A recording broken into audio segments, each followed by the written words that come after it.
ವಾಗಿ ಹಾಗೂ ನೈಜ ಸುದ್ದಿಗಳಿಗಾಗಿ ವೀಕ್ಷಿಸಿ ಸತ್ಯ ಸುದ್ದಿ ನ್ಯೂಸ್ ಕನ್ನಡ. ನಮಸ್ಕಾರ ವೀಕ್ಷಕರೇ, ಸತ್ಯ ಸುದ್ದಿಯಲ್ಲಿ ನಿಮಗೆ ಸ್ವಾಗತ. ದಾವಣಗೆರೆ ಜಿಲ್ಲೆಯ ಹರಿಹರ ತಾಲೂಕಿನ ಹರಿಹರ ನಗರದಲ್ಲಿ ದಾರಾಮ ಪ್ರೌಢಶಾಲೆ ಮುಖ್ಯ ಶಿಕ್ಷಕರು ಸಿದ್ದರಾಮೇಶ್ ರವರ ವರ್ಗಾವಣೆ ಸಂದರ್ಭದಲ್ಲಿ ದಾರಾಮ ಪ್ರೌಢಶಾಲೆ ಹಳೆ ವಿದ್ಯಾರ್ಥಿಗಳು ಬೀಳ್ಕೊಡುಗೆ ಸಮಾರಂಭವನ್ನು ಹಮ್ಮಿಕೊಂಡಿದ್ದರು. ಈ ಸಂದರ್ಭದಲ್ಲಿ ಪ್ರಜಾವಾಣಿ ಪತ್ರಿಕೆಯ ವರದಿಗಾರರು ಟಿ ಇನಾಯತುಲ್ಲಾ, ಪತ್ರಕರ್ತರಾದ ಬಿ ಮಗ್ದುಮ್ ಸಾಬ್, ನಿವೃತ್ತಿ ನಗರಸಭೆ ಅಧಿಕಾರಿ Mohammed Ghouse Sab, H K Kotrappa, D Isah, Rahamatur Rehman ಹಾಗೂ ಇನ್ನು ಅನೇಕ ಗಣ್ಯರು ಉಪಸ್ಥಿತಿ ಇದ್ದರು. ವರದಿ ಸೈಯದ್ ಇರ್ಫಾನ್, ಸತ್ಯ ಸುದ್ದಿ ನ್ಯೂಸ್ ಕನ್ನಡ, ಹರಿಹರ. ಹಮ್ಮಿಕೊಂಡಿಲಾಯಿತು. ಈ ವಿಚಾರದಲ್ಲಿ ನಾವು ಇವ್ರನ್ನ ಇಂದು ಒಂದು ಬೀಳ್ಕೊಡೆ ಕೊಟ್ಟು ನಾವು ಇಲ್ಲಿ ಒಂದು ಸನ್ಮಾನ ಮಾಡಿ ಇವರನ್ನು ಮತ್ತೊಮ್ಮೆ ನಾನು ಅಭಿನಂದಿಸ್ತಾ ಇದ್ದೀನಿ. ಇದೇ ರೀತಿ ನಮಸ್ಕಾರ ಎಲ್ಲರಿಗೂ. ನನ್ನ ಹೆಸರು ಎಚ್ ಕೆ ಕೊಟ್ರಪ್ಪ ಅಂತ, DRM ಶಾಲೆಯ ಹಳೆಯ ವಿದ್ಯಾರ್ಥಿ. ಆದ್ಮೇಲೆ ಇವತ್ತು ಏನು ಈ ಶಾಲೆಯ ಪ್ರಾಂಶುಪಾಲ ಆದಂಥ ಸಿದ್ದರಾಮೇಶ್ ಅವರು ವರ್ಗಾವಣೆ ಆಗ್ತಾ ಇದ್ದಾರೆ. ವರ್ಗಾವಣೆ ಸರ್ಕಾರಿ ಶಾಲೆಯಲ್ಲಿ ಸಹಜ ಕ್ರಿಯೆಗಳು. ಆದರೆ ಇವರು ಬಂದಂಥ ದಿನದಲ್ಲಿ, ಇವರು ಬಂದ ಮೇಲೆ ಒಂದು ಹಳೆಯ ಸಂಘಟನೆ, ಹಳೆಯ ವಿದ್ಯಾರ್ಥಿ ಸಂಘಟನೆಗೆ ಒಂದು ಪ್ರೋತ್ಸಾಹ ಕೊಟ್ಟರು. ಭಾಳ ಪ್ರಮುಖವಾಗಿ ಇಲ್ಲಿ ಕಲೀಂ ಬಾಷಾರವರಿಗೆ ನಾವು ನೆನೆಸ್ಬೇಕಾಗತ್ತೆ. ಅವರ ಒಂದು ಸಹಕಾರ, ಆಮೇಲಿಂದ ನಮ್ಮ ಇನಾಯಿತು, ಆಮೇಲಿಂದ ನಮ್ಮ ಮಾಂತೇಶ್ ಭಂಡಾರೆ, ನಮ್ಮ ಮೊಹಮ್ಮದ್ ಗೋಸ್, ಇವರೆಲ್ಲ ಸೇರ್ಕೊಂಡು ನಾವೊಂದು ಹಳೆಯ ಸಂಘಟನೆ ಮಾಡ್ಕೊಂಡು ಭಾಳ ವಿಶೇಷವಾಗಿ ಏನು ಅಂತಂದರೆ ಈ ಶಾಲೆಗೆ ಸಂಬಂಧಪಟ್ಟಂಥ ಕೋಟ್ಯಾಂತರ ರೂಪಾಯಿ ಆಸ್ತಿ, ಅದನ್ನೇ ನಮ್ಮ ಅರಣ್ಯ ಹನುಮಂತಪ್ಪನವರು ಪತ್ತೆ ಹಚ್ಚಿದ್ರು. ನಮ್ಮ ಸಿದ್ದರಾಮೇಶ್ ಅವರ ಸಹಕಾರದೊಂದಿಗೆ, ಎಲ್ಲ ಜನಪ್ರತಿನಿಧಿಗಳ ಸಹಕಾರದೊಂದಿಗೆ ಆಸ್ತಿಯನ್ನು ಈ ಶಾಲೆಯ ಹೆಸರಿನಲ್ಲಿ ಮಾಡಿರೋದು ನಮ್ಮ ಹಳೆ ವಿದ್ಯಾರ್ಥಿಗಳಿಗೆ ಒಂದು ಹೆಮ್ಮೆಯ ವಿಷಯ ಆಗಿದೆ.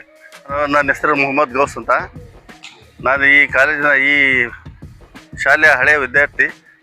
ಇಲ್ಲಿ ಓದಿ ಇಂಜಿನಿಯರಿಂಗ್ ಮುಗಿಸ್ಬಿಟ್ಟು B D T engineering college, Davangere ಸರ್ಕಾರಿ ಇಂಜಿನಿಯರಿಂಗ್ ಕಾಲೇಜಲ್ಲಿ ಒಂದು 5 ವರ್ಷ ಲೆಕ್ಚರ್ ಆಗಿ ಕೆಲಸ ಮಾಡಿ, ಅಲ್ಲಿಂದ ಮತ್ತು ಲೋಕೋಪಯೋಗಿ ಇಲಾಖೆ PWD 30 ವರ್ಷ ಸೇವೆ ಸಲ್ಲಿಸಿ, ಮತ್ತೆ ಇಲ್ಲಿ ಹರಿಹರಕ್ಕೆ ನಾನು ವಾಪಸ್ ಬಂದು ಇಲ್ಲಿ ಒಂದು ನೀರಿನ ಘಟಕ, ಒಂದು ಪ್ಯಾಕ್ಡ್ ಮಿನರಲ್ ವಾಟರ್ ಘಟಕವನ್ನು ಸ್ಥಾಪಿಸಿ ನಂದು ಒಂದು ನಿತ್ಯ ಜೀವನವನ್ನು ಕಳೀತಾ ಇದ್ದೀನಿ.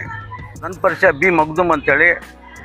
ನಾನಾ ಹುದ್ದೆಗಳಿದಾವೆ, ಒಂದೇ ಒಟ್ಟು ನಾನು ಸೀನಿಯರ್ ಪತ್ರಕರ್ತ. ಬೇರೆ ಹುದ್ದೆಗಳಿದಾವೆ, ಅವಶ್ಯಕತೆ ಇಲ್ಲ ಹೇಳೋದು. ಮಗ್ದುಮ್ ಅಂದರೆ ಸಾಕು.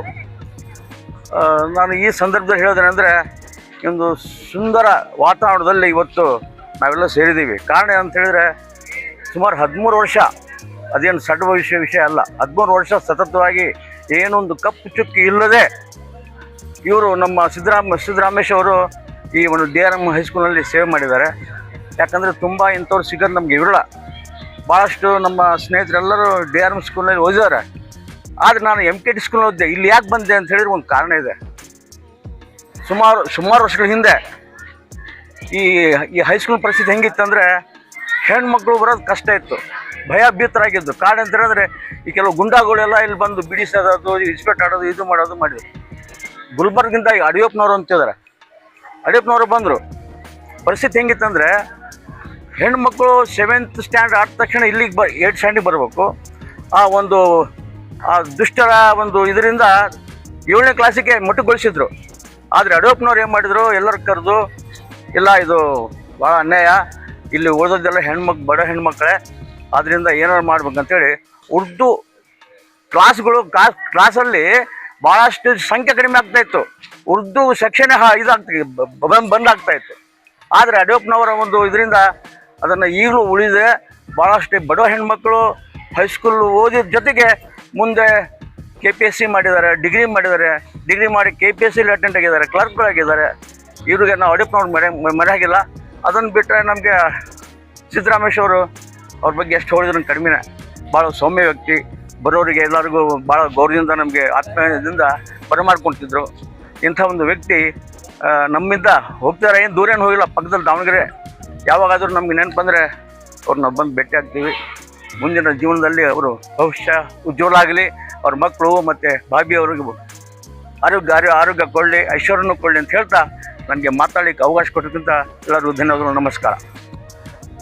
ಎಲ್ಲರಿಗೂ ನಮಸ್ಕಾರ. ಏನು ನಾನು 2013 ಜುಲೈ 13ರಂದು ಈ ಶಾಲೆಗೆ ಬಂದು ಸುಮಾರು 12 ವರ್ಷ 3 ತಿಂಗಳು 18 ದಿವಸ ಇವತ್ತಿಗೆ 31/10/2025ರಂದು ಇಲ್ಲಿಂದ ಸೇವೆಯಿಂದ ಬಿಡುಗಡೆ ಹೊಂದಿದ್ದೀನಿ. ಅಂದರೆ ನಾನು ಇಲ್ಲಿಂದ ಉಪಪ್ರಾಂಶುಪಾಲರ ಹುದ್ದೆಯಿಂದ APCO ದಾವಣಗೆರೆ ಉಪನಿರ್ದೇಶಕರ ಕಚೇರಿ ದಾವಣಗೆರೆ ಇಲ್ಲಿ ಪದೋನ್ನತಿಯನ್ನು ಹೊಂದಿ ವರ್ಗಾವಣೆಗೊಂಡು ಇವತ್ತು ಬಿಡುಗಡೆ ಹೊಂದಿ ಹೋಗ್ತಾ ಇದ್ದೀನಿ. ಈ ಸಂದರ್ಭದಲ್ಲಿ ನನಗೆ ಇಷ್ಟು ವರ್ಷದಲ್ಲಿ ಎಲ್ಲ ಹಳೆಯ ವಿದ್ಯಾರ್ಥಿಗಳು ತುಂಬ ಸಹಕಾರವನ್ನು ನೀಡಿದ್ದಾರೆ ಮತ್ತು ಇವತ್ತು ಬಂದು ನನಗೆ ಸನ್ಮಾನವನ್ನು ಮಾಡಿದ್ದಾರೆ. ಅವರಿಗೆ ನನ್ನ ವೈಯಕ್ತಿಕವಾಗಿ ಮತ್ತು ನನ್ನ ಎಲ್ಲ ಸಿಬ್ಬಂದಿ ವರ್ಗದ ಪರವಾಗಿ ತುಂಬ ಹೃದಯದ ಧನ್ಯವಾದಗಳನ್ನು ಹೇಳ್ತಾ ಇದ್ದೀನಿ.